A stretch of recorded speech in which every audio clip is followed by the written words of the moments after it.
The story of the weekend to me, it's too bad the Pac-12's going away because I think it's the best it's ever been. It's the only college football conference, Power 5 conference, that hasn't lost a game yet, and they're completely stacked at quarterback. First of all, I thought Deion Sanders, I've said this multiple times, I thought he would give the program juice and publicity, and Colorado football needs it, so therefore I thought it was a good hire. But I didn't think they'd be very good this year because I didn't think you could bring in 75% of your program through the transfer portal and be anything other than a bit inefficient and chaotic and mistake prone early. I was shocked at how not well coached. Deion Sanders obviously can coach. We saw that at Jackson State.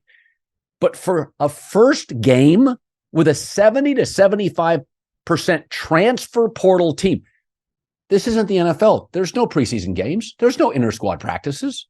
These are 20-year-old kids, not 28-year-old NFL players. They were mistake-free, penalty-free, seamless, smooth. Tip of the cap to Deion and that entire coaching staff. I mean, I've watched Brian Kelly, Lincoln Riley bring in 20, 25 transfer portal guys, and it's bumpy and rocky early. Now, TCU's not very good. They put a ton of people in the NFL, lost their starting quarterback, Max Duggan, for multiple years there. So they're not very good. But they did not look buttoned up, and Colorado did. And my other takeaway on this game is that this year in the Pac-12, for people that live out west, this is the best quarterback group we have had maybe since like the Andrew Luck year. There were a couple years there with a lot of good quarterbacks. But Cam Rising, Caleb Williams, Michael Penix, Bo Nix, Jaden DeLora at Arizona, and now Shedeur Sanders, Deion's son. I text 2 NFL executives during that Colorado win. And I asked the question, am I nuts? Or do we have another first-round quarterback in the NFL? And both executives said the same thing. His release and his accuracy and touch were A++. Deion Sanders' son is a first-round NFL quarterback. I'm almost sure of it. 6'2", 6'2 and a half. You know, with his dad, he's going to be athletic. Excellent accuracy, tremendous poise, light on his feet, intermediate, out in the flat, deep ball. I thought Shedeur Sanders, I know Deion gets the publicity, and we talk a lot about Colorado football. My takeaway was, wait a minute. Deion's son is a first-round talent. Am I nuts?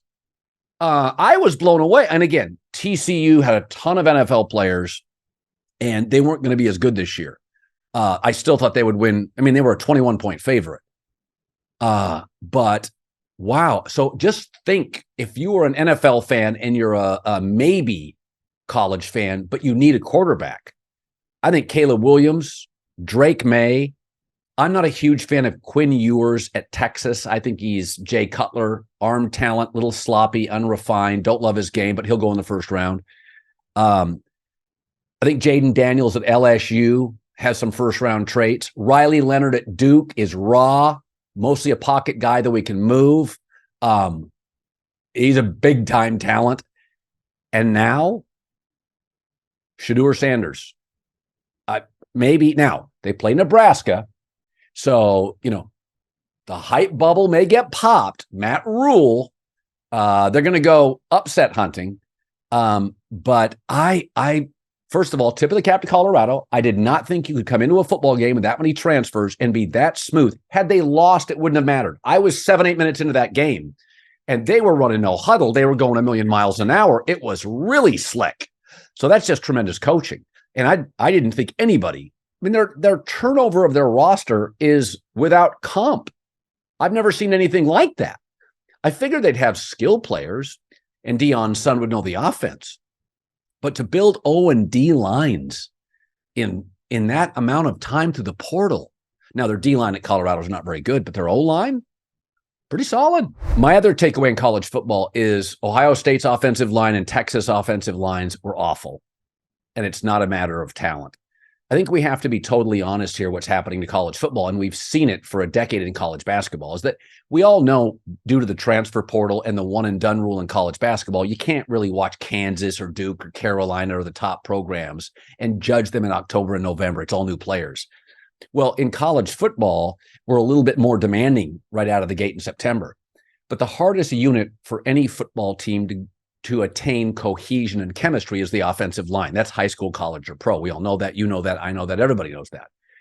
Well, with the transfer portal and youth and players coming from all directions and players leaving early, that even Ohio State and Texas, who are getting 4- and 5-star guys across the front, their offensive lines just aren't ready to go. Now, Texas may have been looking ahead to Alabama, but I thought the Texas O-line, they couldn't initiate a run game. Ohio State's offensive line was a bit of a mess. USC's was awful in week 1, better, but still some holes in week 2.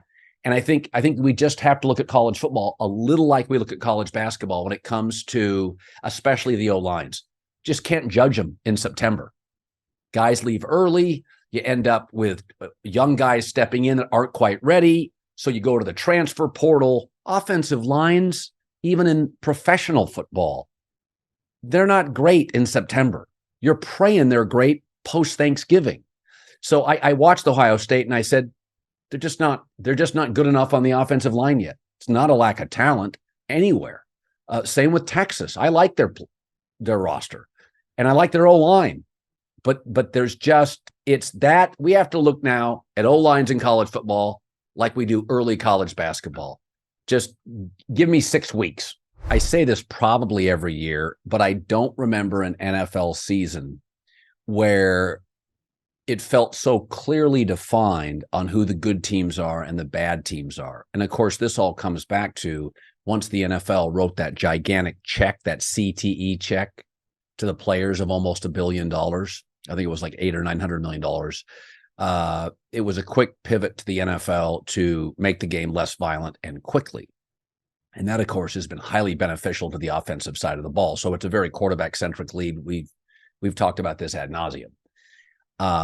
But what I do think with the improved college quarterback play I watched this weekend, well, I'm not the only person watching that. I think front office has realized we're going to have 5, 6, or 7 first-round quarterbacks.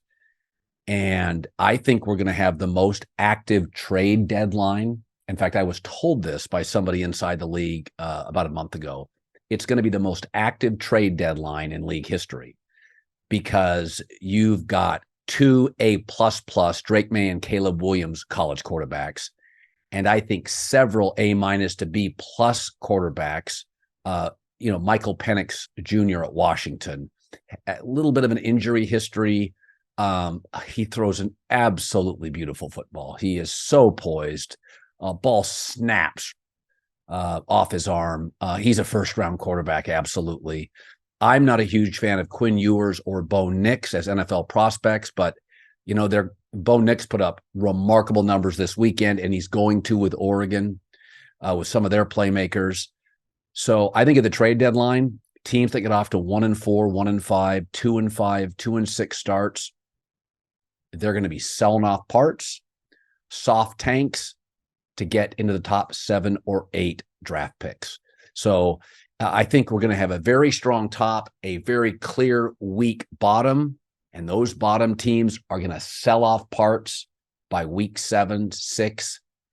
If your team is good but has holes, this is the year for you, because we know there's some great teams and some bad teams. It's those teams that we like. Baltimore, we like. The Jets, we like. Do we love those teams? Chargers, we like. Those kind of teams at the trade deadline, if they're aggressive, are going to have an opportunity to add significant pieces. I'm going to throw a name out. Mike Evans, Tampa, wide receiver. If they go into the tank quickly in Tampa, and I suspect they will, Mike Evans could be there for the taking for a team that needs a number 1 receiver. Let's bring in John Middlekauff, 3 and Out, part of the volume, former NFL scout. the conference that is dying, the Conference of Champions. We can call it the Conference of NFL Quarterbacks, Colin. The Pac-12 is thriving. Well, it's. I just spent the previous 10 minutes, a large part, talking about Deion Sanders' son. He will be draft eligible. But your takeaway, because he plays with Travis Hunter and his dad's the coach, I thought he was a first round. I mean, I looked at him and I went, oh, we've got another first round quarterback talent. I mean, his accuracy, deep, crossing, underneath, flat, footwork, poise, release. I mean, it was jumped off the television set. But I don't know if he goes pro. Does he? Shocking Deion Sanders kid is good at football. Who would have thought? Arguably the greatest athlete of my life. It was, you know what really jumped out to me, Colin? Just watching that game. I mean, just on the edge of your seat for TCU, Colorado. It felt like as big as an NFL game or whatever. Yeah. That's why football is so big. It just felt enormous. These kids, I don't know, 90% of the guys on TCU. And honestly, beside a couple guys on Colorado, you're just kind of learning about it. But prime time against this team that made this run last year, it just doesn't get any better. And then, like you said, that quarterback, we've talked so much, right, about the 49er situation and Trey Lance. And Trey Lance isn't alone. A lot of guys struggle at just lacking poise and just comfortability in the pocket because there are instincts at that position. We love like how 6'5" and he can run and he's got a strong arm, but you can kind of just watch a guy play and you're like, this guy's very comfortable. They were down late, and it was like, this guy's not freaking out. He was just playing at Jackson State. That's one of the bigger, I'm not trying to overhype this, but that's as good as it gets, Colin. That was fantastic. I literally text two people in the league, and I'm like, am I out of my mind? He is so poised, and his ability, any throw, left, right, moving, his accuracy was insane. And I'm just like, I didn't know. I honestly, over the last month, I went to YouTube. I'm looking up highlights. I mean, I know about the Quinn Ewers, Caleb Williams, Drake May, Bo Nix. I mean, we all know the guys that are going to get drafted. I like Jaden Daniels at LSU. I think he's always been, he was so skinny coming out at Arizona State. He didn't look like an NFL player, but I think he's he's got some real NFL traits. But, I thought, and this is the thing. I love college football, and I feel bummed out that the Pac-12, this may be the best quarterback class in the history of the conference, and the conference is imploding. But I will tell you, as I look at this NFL schedule, I said a minute ago, the trade deadline is going to be terribly, terribly busy. The top, we know who it is. The bottom, we know who it is. You get these Tampas and these Arizonas and these Houstons. If they get off the 1-5 starts, John, this is going to be soft tanks. I mean, these teams need quarterbacks. I think we're going to have a crazy, crazy trade deadline, and players like a Mike Evans at Tampa, who, how many teams would be like? I mean, like if Buffalo starts struggling with Stephon Diggs, and it's like, we got a roster, we got to go get a guy. Let's start with Detroit, Kansas City. There's a sense Detroit's going to be over their skis, and they're just not ready for prime time. Is that how you feel? I think they're going to be really good. I think that they have a high-level offense. I mean, that coordinator they convinced them last year to not interview for jobs. Jared Goff has proven when you have a running game and a good offensive line, which he did right away when McVay got there, he was really, really good. Never Mahomes, Josh Allen, but you could win. I mean, they went to the Super Bowl with the guy. And I know everyone thought it was crazy for them to take that running back, but Dan Campbell saw it firsthand with Alvin Kamara, and they view him like that, kind of a hybrid player. St. Brown's a stud. Jameson Williams got to get healthy / stay out of trouble, but he's extremely talented. And they have a really good offensive line. So offensively and defensively, Aiden Hutchinson last year by the end of the season looked like this guy's got a chance to be one of the next really, really good pass rushers. I think they had another guy that they drafted in the mid-rounds that had 8 sacks. Secondary is going to be a problem, but most teams in the NFL don't have great secondary. I'm not going to end all be all Thursday night. You can lose that game, but I'm going to pick them to win the division. I know you loved Minnesota last year. Obviously, Rodgers is gone. I think I'm going to go out on a limb and take the Detroit Lions to win their division. no Chris Jones. So Detroit's O-line's probably a top 3 to 4 O-line. And if no Chris Jones, that is a ball control, Jared Goff playing either with a lead or in a close game. Goff gets into trouble when the O-line deteriorates. He's playing from behind with no run game. With no Chris Jones, it almost guarantees that Jared's going to have a reasonably clean pocket with that O-line. So I would take the points and the lines in the opener. I know everybody's bailing on him. This is a big spot, but there was a big spot against Green Bay to end the season at Lambeau, big national TV game, and I thought they outplayed the Packers. I think one thing that's going to really be under the microscope this year is last year, remember, they started slow. So they kind of got to just let it rip toward the end of the season, and they finished hot. But this year, all of Campbell's moves, right? If they're 2-2 or 3-1, when you go for it, when you kick a field goal, when you punt, I mean, that stuff comes under the microscope when you're good. That's the way we talk about the Belichicks, the Andy Reids, the Kyle Shanahans. It's not just a great play call. It's time management, game management. You're going to be in tight games. People are no longer looking past you, even though you haven't accomplished anything. They're all taking you seriously. So I think that's the one question mark is just Dan Campbell. Game management. I mean, that could be the difference between 11 and 9 wins, right? And could cost you a division, a wild card spot. He's got to prove it. There's 2 or 3 games that are really interesting to me. And the Packers-Bears is one where I do feel the pressure is on Chicago. So Green Bay's had so much recent success. And by the way, beyond recent, 20, 25 years of success, Favre and Rodgers. So, and I think Aaron's first year, he was 6-10. So I don't believe anybody thinks Jordan Love has to get him to the playoffs. It's going to be, you can even see in the preseason, John, it's been a very cautious game plan. He's got a good O-line, a nice run game. They're going to hold his hand a bit here. And I think 9-8 would feel like a really nice opening year. Justin Fields is 5-20. They've given him big pieces. Chicago's a major media market. It's loud. Eberflus has to win. He's a defensive coach in an offensive league. I feel there's real pressure on Chicago here to win and perform. I think they will win. I do. But it really interests me because very rarely do we put a ton of pressure and consider it a huge game for a quarterback that's 5-20. But I kind of feel like, and I think he will deliver, but I kind of feel like Justin Fields has to start winning quickly. Yeah, I think the pressure is much more on him than the coach and definitely the GM. Are you still a believer in Carolina this year? It hasn't looked pretty preseason. No. Well, Chicago has their pick. So Chicago's got some firepower that if shit hits the fan this year with Fields and it doesn't go well, that they have a pretty seamless transition point, even if they don't get the number 1 pick. We've already talked, there's a ton of quarterbacks in this draft. I think it's on him, right? Throwing the ball. We know he's a Deion Sanders level, remarkable athlete, but to win in the NFL, 3rd and 8, can you complete the deep out? Can you complete the deep in on 2nd and 10 when you run, when you get stuffed on 1st down? And I think that's the major question mark. You can't always, unless you're Kyle Shanahan, just run like wide receiver screens.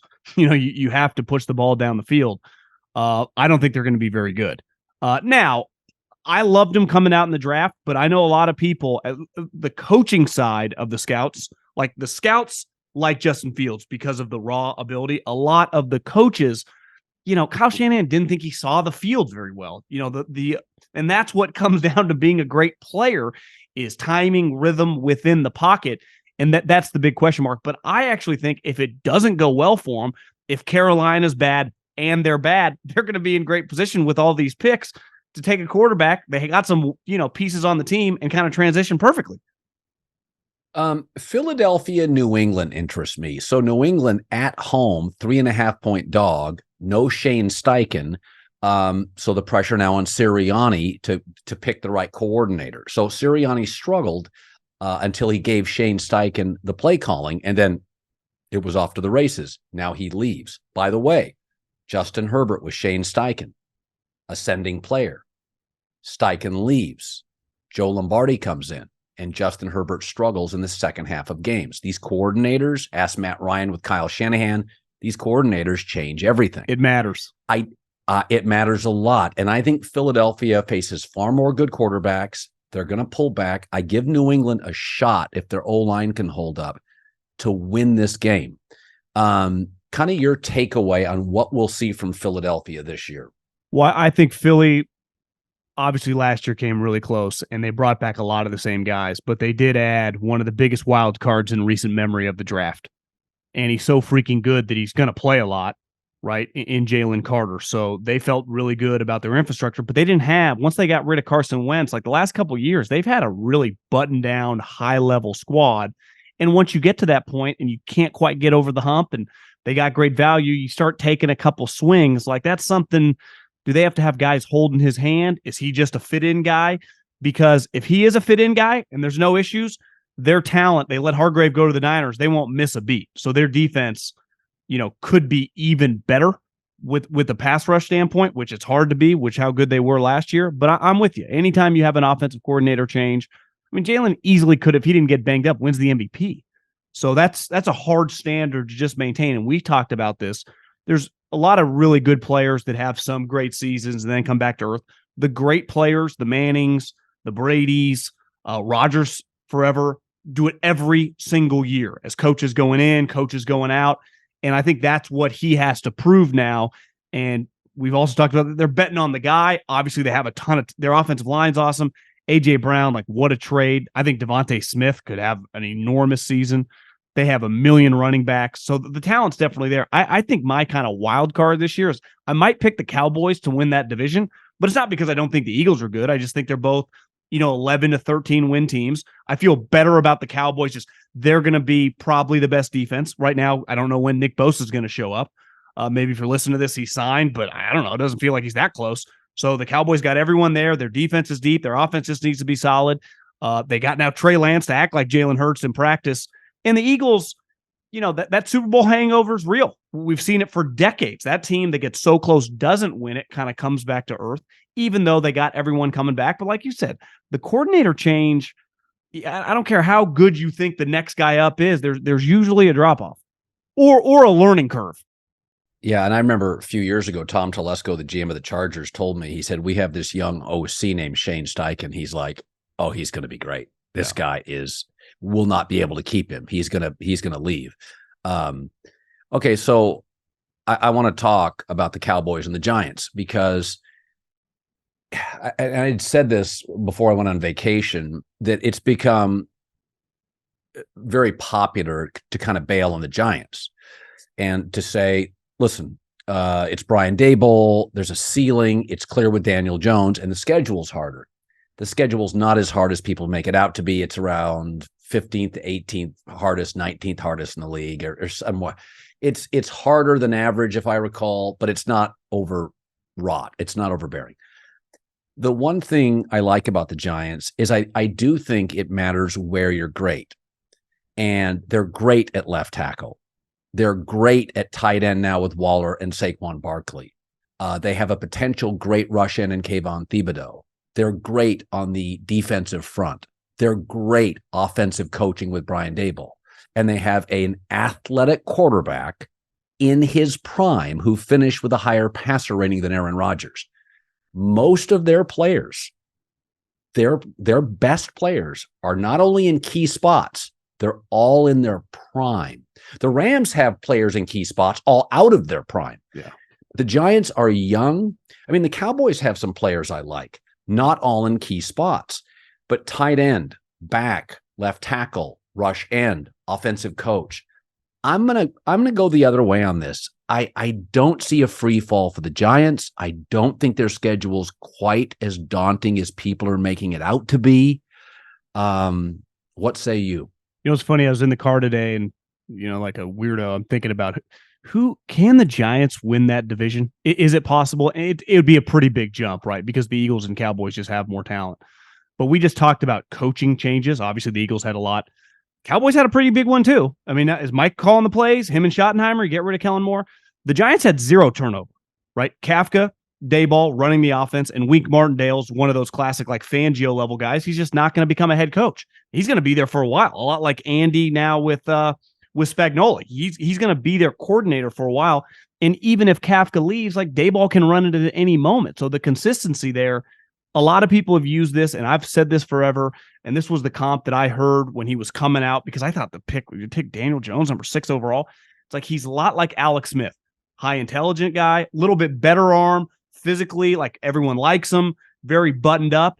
And for the first several years of his career, I was kind of out because it was hard to watch him. But then looking back, it's like, look who was coaching him. And then you get a guy a lot like Harbaugh came in. By that second year with Alex, he ended up getting hurt in the middle of the year, and that's when Kaepernick came in. But he was shooting like a rocket ship. You're like, this guy's a real player now. And what do? Yeah. They get Darren Waller, which when he's on the field, you've watched him in the preseason, he's a dominant player. The question, can he just stay on the field? But if you get him, you get, obviously, Saquon feels like he's all in. He got his contract done right away after he kind of was acting like he was going to hold out. That didn't last long. You draft Hyatt from Tennessee. He can fly. This is a coaching league, and their coaching staff is really, really good. So are they as talented as the other top 2 teams in their division? No, not player for player. But like you said, key spots. And if Daniel Jones, they don't need him to go from like a 6 to a 10, but can he go from like a 6 to a 7.5? Then are they looking at, instead of being a 9-win team, are they an 11-win team? And much more formidable. I know they beat the Vikings, but they had no chance to probably beat the Cowboys, the Niners, or the Eagles. And now are they in, if they get to the Final Four in the NFC, and it's those 4 teams, could they beat one of those teams? And I think it's fair to say that, yeah, they might be in a position when it's all said and done to be able to at least compete with them for maybe one game. They're probably not a Super Bowl contender, but they might be much more legitimate as a squad top to bottom when it comes to January football in 2023 than they were last year. So, John, one of the things we do, the history is a great guide for what's going to happen. We know, and I don't have it in front of me, but like the last 12 teams that have been on Hard Knocks, like there's one playoff win. But because of Aaron Rodgers, he arrives in town, and the belief is he's this magic elixir and he'll solve everything. But this is a team that's not good at tackle, that's opening with the Bills, in an AFC that's got pass rushers everywhere. You have an older quarterback who can be prickly when things don't go his way, and no longer is a mobile quarterback, right? Like Aaron now, he gets rid of that ball quickly. He doesn't want to get hit, and he's a pocket quarterback. They have one really emerging star receiver, but Corey Davis retires. They're pretty average at tight end. They went and got Dalvin Cook, which I think helps. But I look at this team and I think to myself, young quarterbacks, Herbert, Burrow, Mahomes, I don't worry too much about regressing O-lines. Old quarterbacks, Brady, Matt Stafford, Aaron Rodgers. Aaron's never had a bad O-line in Green Bay. Do you know Jordan Love in his first 2 preseason games was not pressured a single time? So, yeah. Okay. Stafford last year, bad O-line. Brady last year, O-line injuries in Tampa, interior. I think Buffalo wins the opener. The best part of that line, it was 1.5, now 2.5. I think it could be a little bit of a, now Von Miller's not playing, but I think this Jets team, it could get really surly, really prickly, very fast. Like I'm talking late third quarter against the Bills. Your thoughts on what we'll see? Yeah, I mean, that's going to be one of the highest rated games in recent memory. I mean, there are going to be a lot of eyeballs. 9-11, New York, Rodgers, Bills. You're right. The Von Miller news that I think was last week, right? That he was kind of trending. They thought now he's out 4 weeks, but obviously just that game specifically. They named Mekhi Becton, which is just a major question mark. Like, is the guy even good? It's one thing to like, hey, we got this guy. He can be a functional starter. You don't even know if he can function out there, right? Is he going to get your guy killed? Or is he just going to be a solid player? You don't have to worry about him. To me, that's a major, major question mark. I would imagine Sean McDermott is just going to be bringing all sorts of stuff over there. Now, granted, that's his right side. Aaron can see he might just have to hit the ground. Randall Cobb starting at slot receiver. I mean, I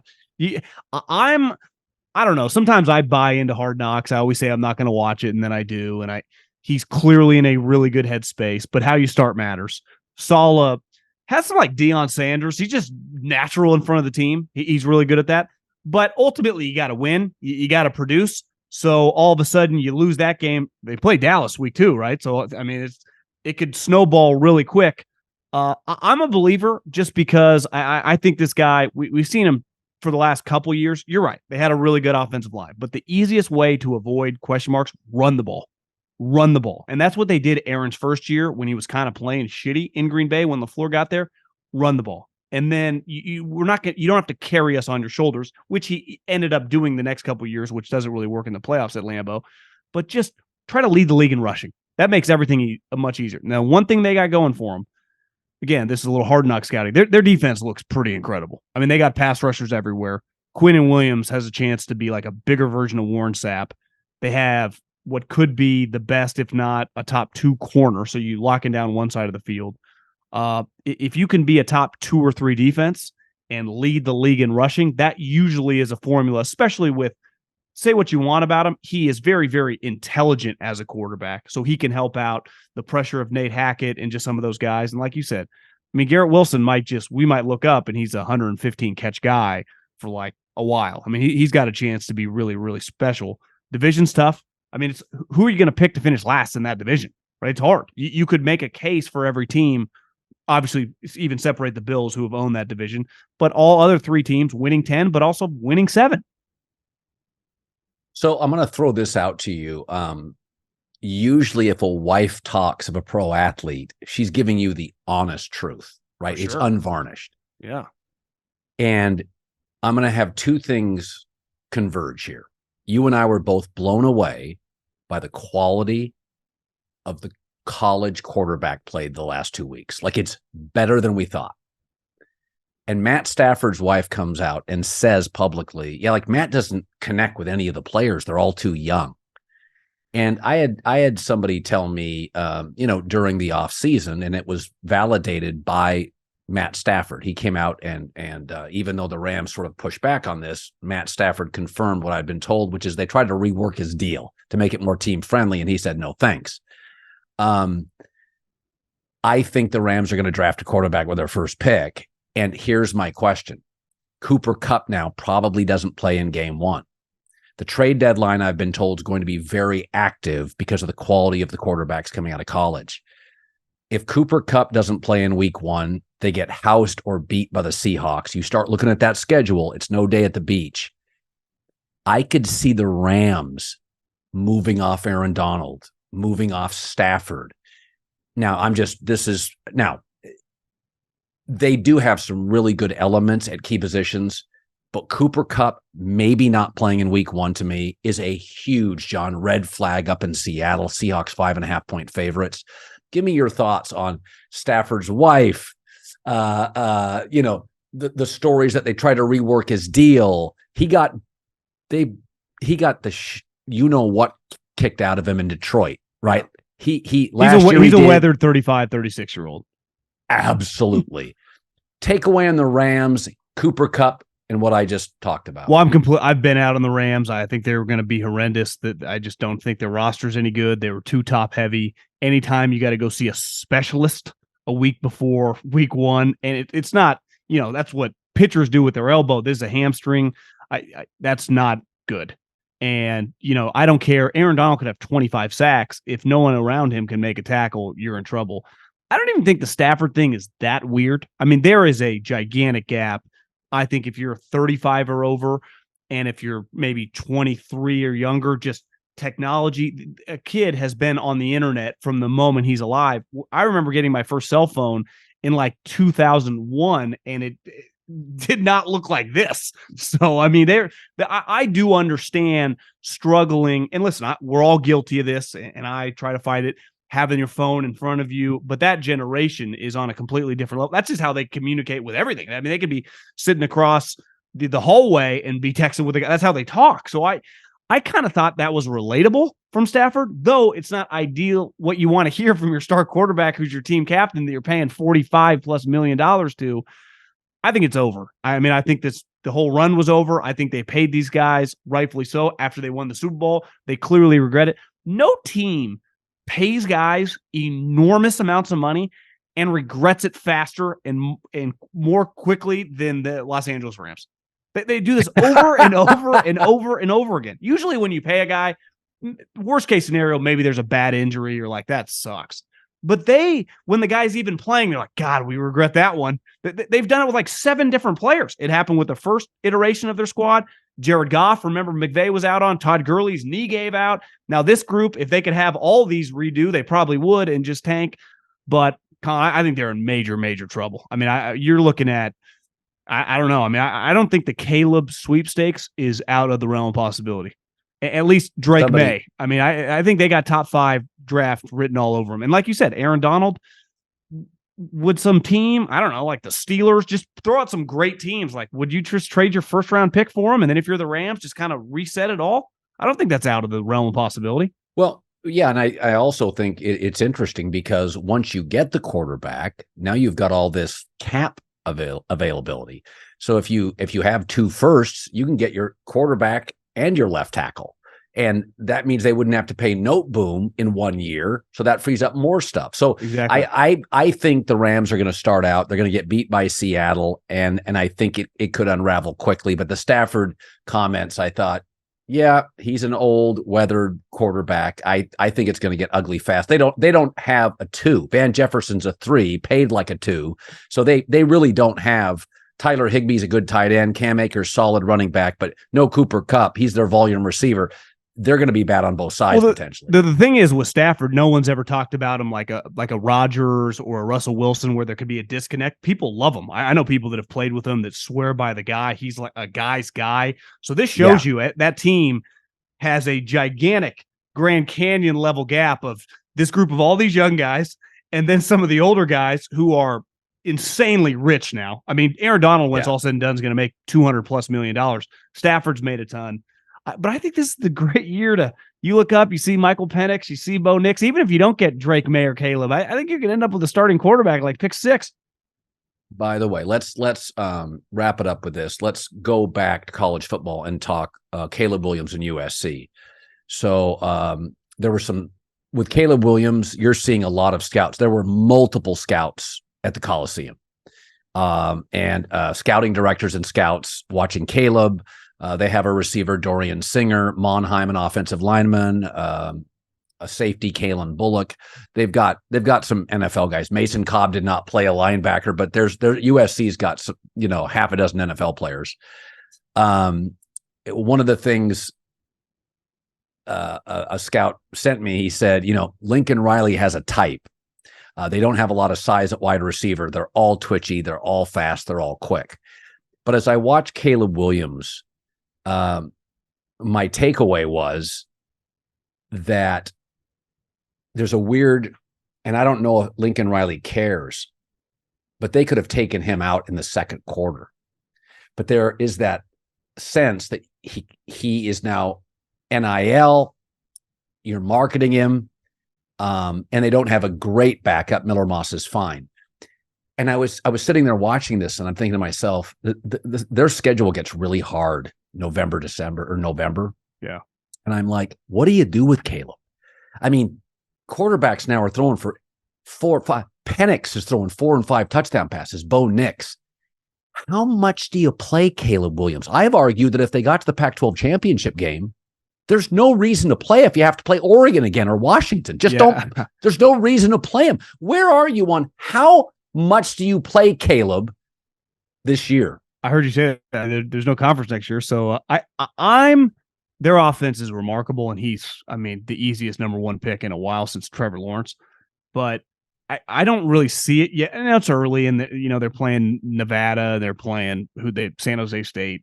The defense, listen, it's hard to also judge Oregon. They won 87 million to 0 and Washington looked fantastic. I do think those teams are a little more physical on defense.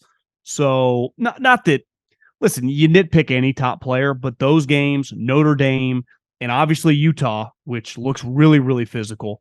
Those are just fantastic games to feel really, really good about when you take the player number 1 overall, if he lights them up and if he just goes on to be the first back-to-back Heisman Trophy winner since Archie Griffin. It doesn't happen very often. He clearly, I wouldn't say he's in the driver's seat because of what happened at Colorado, but he's squarely in the mix. To me, he's just judged on, I don't know. There's no way it feels like he can be overtaken. So those games are just, I mean, Washington has a big-time NFL pass rusher. They always have legitimate NFL secondary guys. Dan Lanning is an SEC guy. They clearly have horses on defense, and Utah always pumps out guys. So I think those games, I think USC is going to lose one of those games. And I think potentially two. Like, I don't necessarily, Colin, it's kind of in Lincoln's ethos defensively. Like, I like my offensive coach, like Andy Reid, Kyle Shanahan, Sean McVay. They value defense. I just think Lincoln, I just don't see it on the body type. So for them to, I guess you can get there with one loss, but I think this conference is really, really good. All these teams, especially Oregon and Washington, they have NFL quarterbacks. Notre Dame looks excellent. I mean, they haven't played anybody, but they do. We know they have talent. I think it's less about Caleb just because his story's already kind of written, right? He's going to play. He's going to put up stats. It's what happens when their defense has to make plays. Like, can they bail him? Can they help him out, right? Does he always have to bail them out? And that's what it feels like right now when I watch them play. Yeah, it was interesting. I sat there in the second quarter and I kept saying, okay, let's get him out of the game. Get him out of the game. What are you doing? And then I'm thinking, no, the Heisman, he's front and center. Ultimately, I guess Lincoln Riley can't think about that. I saw Lee Corso pick USC to win the national championship. And my takeaway is I do think you can win it offensively. I didn't think you could win it offensively 10 years ago. I do think you can win it offensively. But Lincoln Riley's interesting, and I think you bring up a really good point, is that almost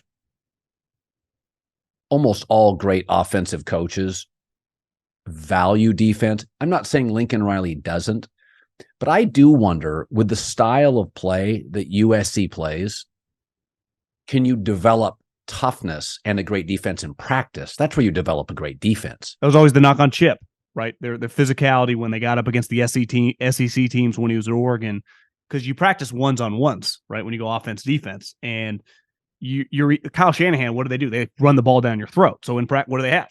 Physical defense, right? Andy he's just inclined to love physical freaks on defense and defensive linemen. So it's like same with Sean McVay. It's kind of like how they've been taught. It's not even that their offense is more spread, but they like the big D linemen. By the way, Harbaugh loves to run it. Michigan's physical. Stanford got physical. The Niners with him got physical. Ryan Day, the recruiting by Brian Hartline has been so good for Ohio State at wide receiver. Urban Meyer was on my show a month ago and said, you have to get the ball to those receivers. What's happened to Ohio State? They have not run the ball effectively and consistently. They look soft. Why? Because at practice, you have to get the ball to Harrison. So it does matter. As Ohio State's become a flashier, more perimeter program, it has affected their physicality and their punishing running style. Totally. And I think that Caleb is so spectacular. I'm talking to a scout at the USC game. He's like, they have 9 receivers and tight ends that can all catch and run. Well, you have to showcase that. So it's not that they don't run the ball, but I do think when you're as gifted as Caleb is, or you have as greater receivers as Ohio State does, and you want to exhibit that, and that's the strength of your team, it can hurt physicality at practice. I actually think too, from a quarterback standpoint, because Caleb has less to really he can't really earn anything. He's already kind of been anointed and he keeps backing it up. Is the other quarterbacks that get to play him just because all the eyeballs will be when Washington plays him, when Oregon plays him, when Hartman at Notre Dame plays him. It's a great opportunity for them to increase their stock, because from a scouting perspective, when you watch Manning and then Brady comes on the field, and then Manning and Brady, you can see the high level play, even though they're not ever on the field at the same time against each other. I think one of those guys, if not multiple of those guys that play USC, are going to jolt themselves up because so many people are going to be watching those games from an NFL standpoint. By the way, I took the last 10 days off on the East Coast in Rhode Island, and it's fascinating because Rhode Island loves its lobster and is really proud of its lobster. So you see lobster art, lobster pants, lobster on every menu. There's just lobster logos everywhere. I grew up in the Pacific Northwest. You don't see crab art and crab pants. And I was telling my wife, I ate lobster every day because I've never eaten it, my entire life. But I am here to tell you that because fewer NFL teams, the NFL preseason is shorter and fewer starters are playing, it was great because some schools have started around the country. I'd never taken the last week of August before Labor Day off. Holy shit. I'm doing that. I don't know how I'm going to make it work. It's a life hack. And where I literally said, that is the 10 days in America. Because a lot of people, 4th of July is the peak of their summer. And then by the last week of August, you've used all your vacation time at work. John, you want to go check out some lobster in the last week of August? I got a place now. You are welcome. Okay, welcome to join. I'll see you there in 2024, Rhode Island, last week of August.